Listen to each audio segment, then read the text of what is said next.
అందరికీ నమస్కారం. భారతీయ జనతా పార్టీ అభ్యర్థిగా జూబ్లీహిల్స్ నుంచి పోటీ చేయడానికి మన ముందుకు వచ్చి మనందరి కష్టార్జితంతో ఓటర్ల ఆశీర్వాదంతో గెలవబోతున్నటువంటి మన లంకల్ దీపక్ రెడ్డి గారి యొక్క నామినేషన్ సందర్భంగా వేదికరెడ్డి గౌరవనీయులు పెద్దలు బీజేపీ రాష్ట్ర రథసారథి రామచంద్రరావు గారు, కేంద్ర మంత్రివర్యులు గౌరవనీయులు కిషన్ రెడ్డి గారు, బీజేపీ శాసన సభాపక్ష నాయకులు మహేశ్వర్ రెడ్డి గారు, శాసన మండలి సభాపక్ష నాయకులు వెంకటరెడ్డి గారు, గౌరవ పార్లమెంట్ సభ్యులు, గౌరవ శాసన సభ్యులు, గౌరవ శాసన మండలి సభ్యులు, భారతీయ జనతా పార్టీ రాష్ట్ర నాయకులు, చిన్న నాయకులు, జూబ్లీహిల్స్ నియోజకవర్గంలోని భారతీయ జనతా పార్టీ కార్యకర్తలకు, మీడియా మిత్రులకు, ఓటర్ మహేశ్వరులందరూ కూడా నమస్కారం. నేను గతంలో ఎన్నికలప్పుడు వచ్చిన ఈ జూబ్లీహిల్స్ అంటే అద్దాల మెడలు, అంగు ఆరుబాటలు ఉన్నాయనుకోండి. నేను పోయినసారి దీపరెడ్డి గారు పోటీ చేసినప్పుడు వచ్చి చూస్తే మొత్తం పురుగు పువ్వులు పాత పడ్డ ఇల్లు తప్ప ఏం లేవు. అంత పట్టింది రోడ్డు పైన పడాలి ఏం లేవు. నేనన్నా అయిపోయినా పోటీ చేయడానికి ఇద్దరు వస్తున్నారు. ఒకరు బీఆర్ఎస్ వాళ్ళు, ఇంకొకరు కాంగ్రెస్ వాళ్ళు. 10 సంవత్సరాలు ఇదే రాష్ట్రాలైన బీఆర్ఎస్ వాడు మంచి పాలన అందిస్తే ఇవాళ జూబ్లీహిల్స్ లోకి మురుకు కుప్పలు ఉంటున్నాయి అన్న. ఇలా కారకులు ఎవరు బీఆర్ఎస్ వాళ్ళు. ఇక మేము 2 సంవత్సరాలు 100 రోజులుగా జూబ్లీహిల్స్ అత్యధికంగా పెరిపిస్తామన్నారు కాంగ్రెస్ వాళ్ళు. ఇవాళ ఇచ్చినా అన్న. నేను అందుకే జూబ్లీహిల్స్ లో మొత్తుకుంటున్నాను, బాబు వేడుకుంటున్నా అన్న. పోయినసారి బీఆర్ఎస్ మీద కోపంతో కాంగ్రెస్ పార్టీ వేసారు. ఏమి లేదు, వాళ్ళు చిప్పిస్తారు, చూసుకున్నారు. ఇప్పుడు మళ్ళీ మీరు కాంగ్రెస్ మీద కోపంతో బీఆర్ఎస్ వేసి అనుకో, మీ కుంప కొనేది. ఎందుకంటే వాళ్ళు ఇద్దరు గెలిస్తే ఇండోలు చేసింది ఏంది అంటే, ఇక్కడ పెద్ద పెద్ద బిల్డింగ్లకు పర్మిషన్ ఇచ్చుడు, వాళ్ళ దగ్గర కమిషన్ దొప్పుడు, కాస్ట్లీ ల్యాండ్ కబ్జా చేసుడు తప్ప వాళ్ళు చేసింది ఏం లేదు. సైకిల్ మీద తిరిగే స్తోమత లేనోడు, సైకిల్ కూడా లేనోడు బీఆర్ఎస్ తోడు ఈయన కార్లు కొనుక్కొని మెడల కిలోల బంగారాలు వేసుకొని అలా రోడ్ల మీద తిరుగుతున్నాడు. మొన్నదాకా ముడత చెప్పుకోసుకొని మూలకొన్న కాంగ్రెస్ వాళ్ళు ఇలా కార్లు తిరిగి కబ్జా చేసి మనం దోచుకోవడానికి సిద్ధమైంది. కాబట్టి మళ్ళీ కోరుతున్నాను, వాళ్ళిద్దరు కలిసి తెలంగాణ రాష్ట్రాన్ని వాళ్ళు ఏ విధంగా దోచుకున్నారో వీళ్ళు అదే విధంగా దోచుకోవడానికి సిద్ధమయ్యారు. మేము మా కిషన్ రెడ్డి గారి నాయకత్వంలో అభివృద్ధి పేరుతో మేము వస్తున్నాం. ఇలా వాళ్ళిద్దరు మతం పేరుతోని మిమ్మల్ని మోసం చేయడానికి వస్తున్న విషయాన్ని ఒక్కసారి జూబ్లీహిల్స్ నియోజకవర్గంలోని ఓటర్ మహాశయులందరూ గుర్తించాలి. ఇలా వాళ్ళందరూ బీఆర్ఎస్ పార్టీ 10 సంవత్సరాలు 3,000 ఇస్తానని ఆడవాళ్లకు, ఎక్కడైనా 3,000 ఆడవాళ్ళకి పెన్షన్ ఇచ్చిందా ఒక్కసారి చెప్పండి. ఇలా కమ్యూనిటీ భవనాలు కట్టిస్తున్నారు, అవి లేవు. ఉద్యోగాలు ఇస్తున్నారు, అవి లేవు. మొత్తం రోడ్లు వేస్తున్నారు, అవి ఇలా బీఆర్ఎస్ పార్టీలు. ఇలా కాంగ్రెస్ పార్టీ వాళ్ళు 2,500 రూపాయలు పెన్షన్ ఇస్తున్నారు, తులం బంగారం ఇస్తున్నారు, స్కూటీలు కొనిస్తున్నారు. వాళ్ళు అవియలే. ఇవాళ ఈ 2 పార్టీలు మోసం చేస్తాం. కాబట్టి ఇవాళ నరేంద్ర మోడీ గారి ప్రభుత్వం మీరు ఇక్కడ కిషన్ రెడ్డి గారికి గెలిపించిన తర్వాత ఈ భాగ్యనగరానికి 1,000 కోట్ల రూపాయల నిధులు తీసుకొస్తున్న విషయాన్ని ఇలా భాగ్యనగర్ సమాజం జూబ్లీహిల్స్ నియోజకవర్గం ప్రజలు ఆలోచించాలి. ఇవాళ మళ్ళీ గెలిపించాలి. కిషన్ రెడ్డి గారి నాయకత్వంలో ఇవాళ దీపక్ రెడ్డి గారిని గెలిపిస్తే ఇలా హైదరాబాద్ వచ్చే నిధులను ఇవాళ జూబ్లీహిల్స్ కు తరలించి ఈ జూబ్లీహిల్స్ ను అందంగా తీర్చిదిద్దే బాధ్యతలు మా కిషన్ రెడ్డి గారు తీసుకుంటారన్న విషయాన్ని ఒక్కసారి ఆలోచించండి. ఎందుకంటే నిన్న మీరు చూసారు, వీళ్ళు ఏం చెప్తే వాళ్ళు చేస్తారు. బీఆర్ఎస్ ఏం చెప్తే కాంగ్రెస్ వాళ్ళు చేస్తారు. అరే మంచిర్యాలలో మా కార్యకర్తను వేధిస్తే, కాంగ్రెస్ వేధిస్తే మా మల్కన్న కార్యకర్త ఆత్మహత్య చేసుకున్నాడు. నేను రామచంద్రరావు డిమాండ్ చేస్తాం, వెంటనే వాళ్ళు అరెస్ట్ చేయాలంటే ఈ కాంగ్రెస్ పార్టీ ప్రభుత్వం పట్టించుకునే గుండాలను చేయడానికి. అదే నిన్న ఖమ్మం జిల్లాలో భారతీయ జనతా పార్టీ కార్యకర్త మీద దాడులు చేస్తే ఇవాళ అరెస్ట్ చేయమంటే అరెస్ట్ చేయలేదు. కానీ నిన్న పొద్దున హరీష్ రావు గారు వచ్చి ఇలా నిజామాబాద్ లో కానిస్టేబుల్ చంపారు. వాడిని పట్టుకోనంటేనే ఇలా రేవంత్ రెడ్డి సర్కార్ మనం ఎన్కౌంటర్ చేసింది.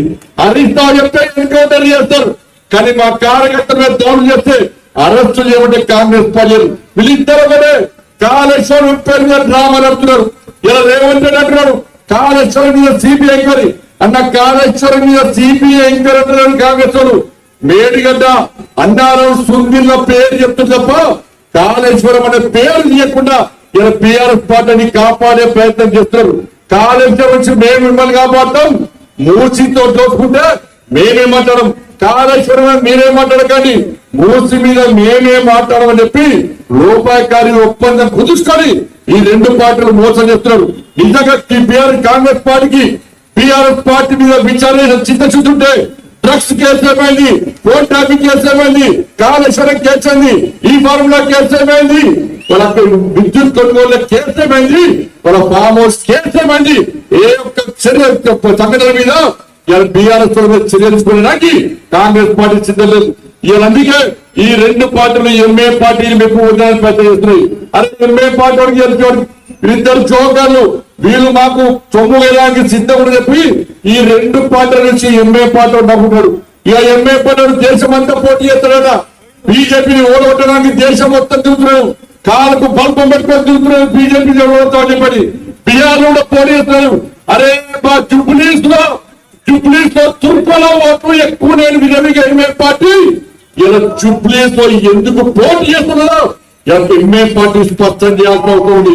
నీకు దమ్మున నీకు చాతనైతేరా, అరే హైదరాబాద్ నీదనుకున్న ఎంఏ పార్టీని పోయినసారి జిహెచ్ఎం ఎన్నికల్లో భారతీయ జనతా పార్టీ కార్యకర్తలు నా హిందూ సమాజం ఓటు బ్యాంక్ మారి ఏ విధంగా తిరిగే విధంగా సమాధానం చెప్పిందో ఈ జుబ్లీస్ లోని హిందూ సమాజం ఆలోచించాలి. ఇలా ఎంఏ పార్టీ ఇలా దోగుతుందన్న ఇలా ఎంఏ పార్టీ ఏమంటుంది, అన్న వేడు అన్న కాంగ్రెస్ పార్టీ అట, తమ్ముడేమో బీఆర్ఎస్ పార్టీ అట. అన్న వైపు రేవంత్ రెడ్డి కలిసిడు, అన్న మా తమ్ముడిని కేసీఆర్ పిలిచిట 200 కోట్లు ఇస్తానని బీఆర్ఎస్ పార్టీ సపోర్ట్ చేస్తే మరి నువ్వేమి ఇస్తావన్నట్టే నేను దోస్తావు కవడిస్తాను చెప్పి అన్న వైపు రేవంత్ రెడ్డి సంఘం వచ్చాడు. ఇక తమ్ముడు కేసీఆర్ గారు కేసీఆర్ సార్ అంకుల్ మా అన్నవారు రేవంత్ రెడ్డి కలిసిడు 200 కోట్లు ఇస్తాడా, వారిచ్చింది నేను ఇస్తా అని చెప్పి ఈడ దోస్తావు కరోడ్ ఆడ దోస్తావు కరోడ్. ఈ ఎంఏ పార్టీని యూస్ కూడా చివరస్తాలో ఇలా వేలం వేసి ఎంఏ పార్టీ పతంగిని ఎగిరేస్తున్నారు. ఎంఏ పార్టీ పతంగిని ఎగిరేస్తే దారం ఒక్కటే ఉంటది, కానీ ఎంఏ పార్టీ ఒక దారం రేవంత్ రెడ్డికి ఇచ్చుడు, ఇంకో దారం కేసీఆర్కి ఇచ్చుడు, గుంజుతున్నారు. అలా టీఆర్ఎస్ పార్టీ బీజేపీ పే చేసింది ఆ గతానికి పక్కా పోగొట్టాం. ఈ జూబ్లీస్ లో టీఆర్ఎస్ పార్టీ కాంగ్రెస్ పార్టీ సంఘటనలో చూడడానికి ఇలా భారతీయ జనతా పార్టీ కార్యకర్తలు సిద్ధంగా ఉండాలని చెప్పి అందుకే హైడ్రా తీసుకొచ్చింది. ఇలా టీఆర్ఎస్ కూడా చేసాడు 10 సంవత్సరాల్లో.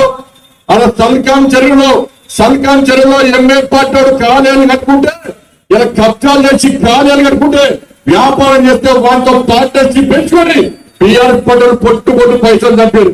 ఇవాళ కాంగ్రెస్ పార్టీ కూడా ఇలా పెద్దమ్మ గుడి మర్చిపోకుండా బీజేపీని గెలిపేది పెద్దమ్మ గుడి నిర్మాణం ఎట్లా జరగదో మేము చూస్తాం. అరే కాంగ్రెస్ పార్టీ గెలిపిస్తే ఆ పెద్దమ్మ గుడికి సంబంధించిన 11 ఎకరాలు ఎంఏ పార్టీకి రాచడానికి ముందస్తు అగ్రిమెంట్ జరిగిందన్న విషయాన్ని జూబ్లీస్ నియోజకవర్గం గుర్తుంచుకోవాలి. అందుకే భారతీయ జనతా పార్టీని గెలిపించండి అన్నా జూబ్లీస్ అన్నా. ఏ బిడ్డ ఇది కిషన్ రెడ్డి అంతా అవునా కదా. ఈ MA party TRS party Congress party పప్పు ముడికాయ ఇక్కడ గెలిచేది మా లెంకల దీపక్ రెడ్డి గెలుతాడు, మా రామచంద్రరావు గారి నాయకత్వంలో భారతీయ జనతా పార్టీ కార్యకర్తలు కూడా కష్టపడి పనిచేస్తుందిగా మీ అందరికీ విజ్ఞప్తి చేస్తూ ఆలస్యంగా వచ్చిన పోలీస్ బుద్ధి యువతన అమరవీరుల త్యాగాలను గుర్తించుకోవాల్సిన అవసరం ఉండదు. పోలీసులు మన కోసం త్యాగం చేశారు, ఈ సమాజాన్ని కాపాడే కోసం ప్రజలను కాపాడడానికి పోలీసులు త్యాగం చేసింది. కాబట్టి ఆ ఆత్మ బలిదానటువంటి ఆ పోలీసులు స్మరించుకోవడానికి మన ఢిల్లీలో కార్యక్రమం ఉంది. కాబట్టి అందుకే ఆరోగ్యంగా రావడం జరిగింది. పెద్ద మనతో అర్థం చేసుకొని క్షమించాల్సిందిగా మీ అందరికీ విజ్ఞప్తి చేస్తూ భారత్ మాతాకి జై శ్రీరామ్. మన యొక్క జూబ్లీహిల్స్ అభ్యర్థి లంకల మహేశ్వరరెడ్డి గారు ఒక కొన్ని మాట్లాడాల్సిందిగా కోరుతున్నాను. భారత్ మాతాకి భారత్ మాతాకి జై శ్రీరామ్. పెద్దలు వేదిక నడిపించినటువంటి స్థానిక పార్లమెంట్ సభ్యులు కిషన్ రెడ్డి గారు, గౌరవనీయులు బండి సంజయ్ గారు, భారతీయ జనతా పార్టీ రథసారథి రామచంద్ర గారు, ఇక్కడ విచ్చేసినటువంటి శాసన సభ్యులు, శాసన మండలి సభ్యులు,